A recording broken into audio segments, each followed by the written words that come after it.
Have you ever wished there was a cheat code for losing belly fat? Well, too freaking bad. Because first, your body's going to burn through fat stores you never think about in your shoulders, your chest, your arms, legs, you name it, until it even thinks about burning this. At least, this is what I'd always been told. Until recently. The previous perception was that spot reduction was a myth. However, there's been a few studies where manipulating the exercise that someone does has actually resulted in more localized fat loss. This is Dr. Helms, a natural bodybuilder and one of the leading experts in fat loss and muscle building. And with his advice, I want to see if I can take the newest research available into targeted fat loss to see if I can successfully lose belly fat and look absolutely shredded in 60 days. Look at that. This feels like it could be working. One of the first studies to find that spot reduction was possible in certain areas had subjects do 8 sets of ab training followed by a half hour of cardio. And pairing abs work with the cardio actually led to 2.5 times more fat loss around the waist compared to subjects who did a longer cardio session with no abs work. So the idea is that the body fat that's near actively exercising tissue, which raises body temperature, which is metabolically active, it's just simply more efficient for the body to try to pull from those local energy sites where there's already better blood flow. So that might be a preferential site where it's easy to get those calories from. And to replicate the study as accurately as possible, I'm tracking my heart rate to keep it at roughly 70% of my max through the course of my training, which is how they train subjects over the course of the study. You're at 165, slow your pace a bit. In 3, 2, 1, donezo. And with that, I had my first workout in the books. At least, that's what I thought. Wait, doesn't the study say you have to do it after the cardio? I think it was before. You might want to check that. Subjects completed 28-minute run followed by... Is it after?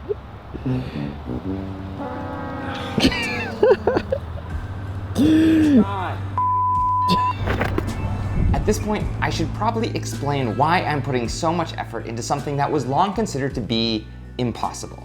In my past attempts at burning fat and trying to lean down, I have genuinely hated the results.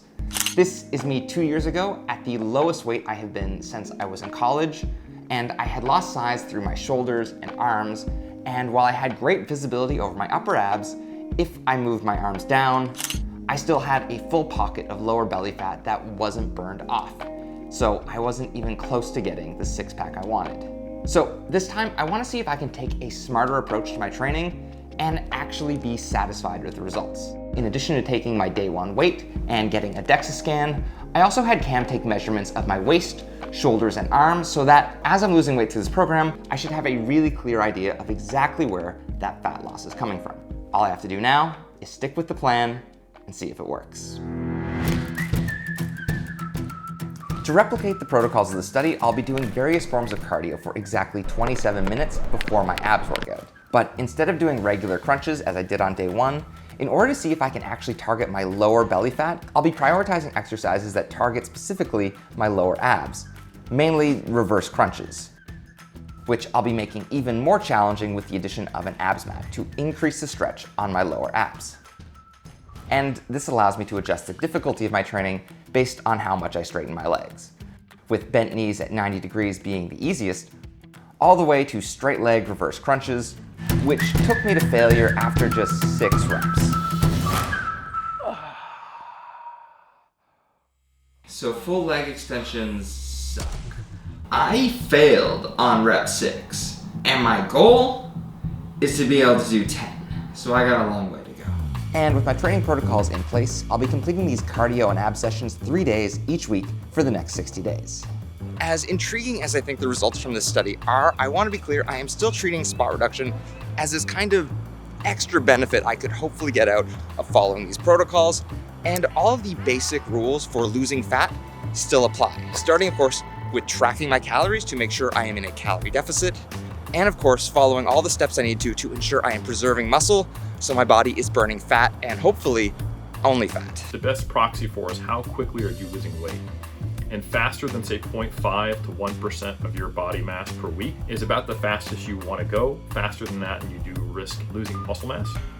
But when you're in a state of an energy deficit, the benefits of protein start a little bit higher. A decent starting place is say 2 grams per kilogram, or just under or around a gram per pound.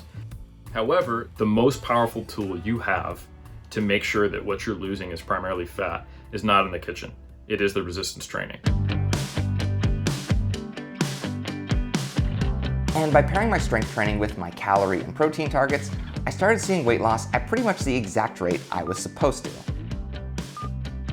Okay, I don't want to read too much into anything, but I was just checking out my reflection in the mirror, and it looks like I have lost so much fat over my lower abs. I still have a lot of fat in my love handles, but the area I have been training, like, look at that. This feels like it could be working. And from a performance standpoint, it seemed to be working as well, as I cleared my initial goal of 10 straight leg reverse crunches after just a month of training. I'm realizing that when you do 8 sets 3 times a week of abs work, you actually see some pretty fast strength improvements. So I think I'm gonna reset this goal to doing 15 straight leg crunches before the end. And if I could lose an inch off my waistline as well, I'd say it's a pretty good result. And with pretty much every metric I was tracking showing progress in the right direction, there was really only one thing that was starting to become a problem. It sucks outside.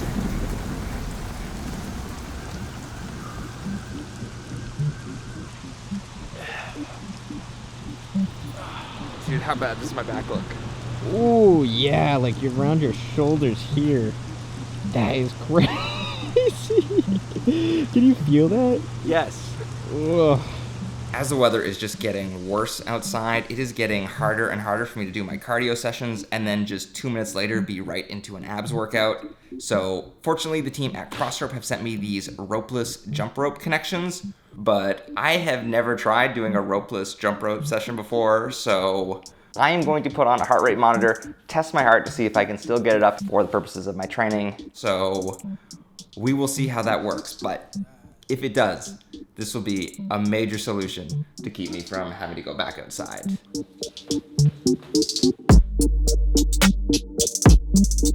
Two minutes in, and we are at 135 heart rate, so going up, pretty good sign.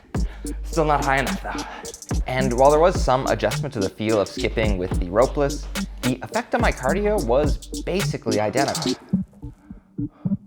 160s. Not even 10 minutes.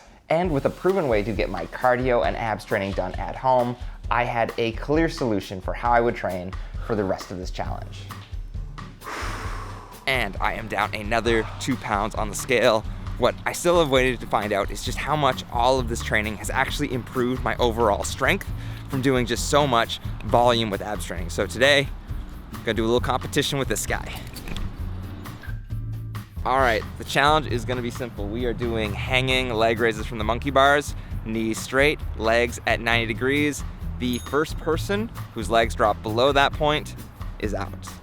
We're gonna do this timed separately, so you're gonna go first, and I think the losers have to do 50 leg raises. 50? 50.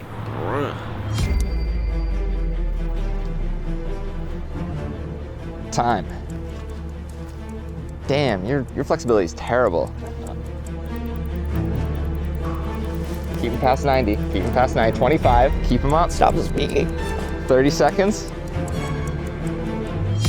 35 seconds. This felt like a humiliation ritual. So I'm pretty sure I just did terribly on that test, and Brennan just went to the bathroom, so I'm just gathering absurd tweets and jokes because you can't engage your core when you're giggling. This is my only hope of not doing 50 leg raises. Start. I'm gonna read to you a few of my favorite tweets.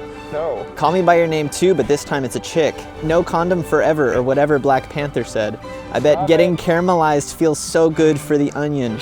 Going on Ozempic not to lose weight, but because the inevitable class action lawsuit is gonna pay out like crazy. Director's cut. Yeah, I don't really care if a filmmaker is circumcised or not. I'm more about the movies. It worked! Bro, let's go. That does not count. That counts. Such a dirty move. That counts. I want to see 50 leg races. Director's cut. 1 out of 50. 2 out of 50. And while I did get outsmarted in my contest with Cam, I do feel pretty confident in my improvement, as just a week after I lost, this happened.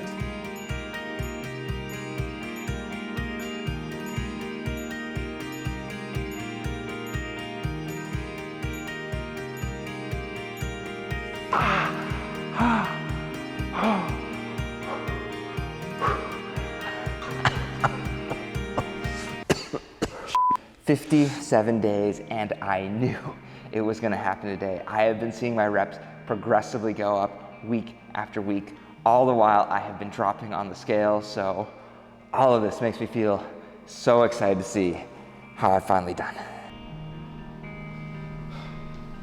All right, 60 days later, and here we go.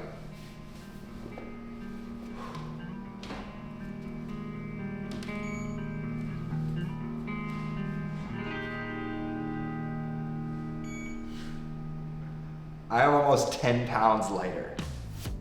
155.5. Dude, good job. Dude, but was it fat?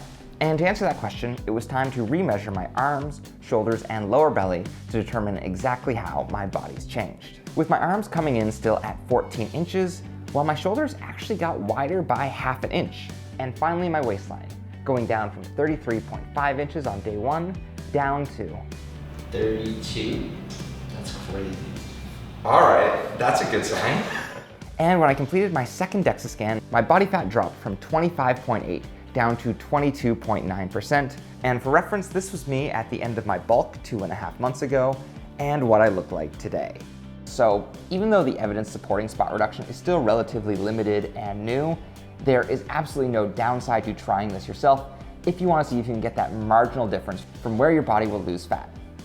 I want to say a huge thank you to CrossRope for sponsoring this video and for letting me try out their ropeless jump ropes. As someone who generally likes to go outside when I do cardio, winter is always the time when I really struggle to stay active, and having the option to work out indoors with no setup time required is honestly such a game changer. CrossRope's ropeless jump ropes allow you to get all the benefits of jumping rope, but they make it something that can be easily done indoors where space is limited.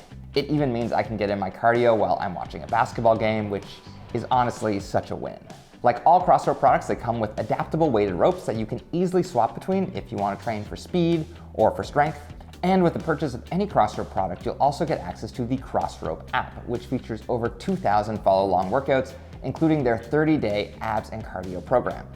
If you want to give CrossRope a try for yourself, you can use the link in our description and use the promo code GOALGUYS to get 15% off any purchase. Thank you guys so much for watching, and I will see you in the next one.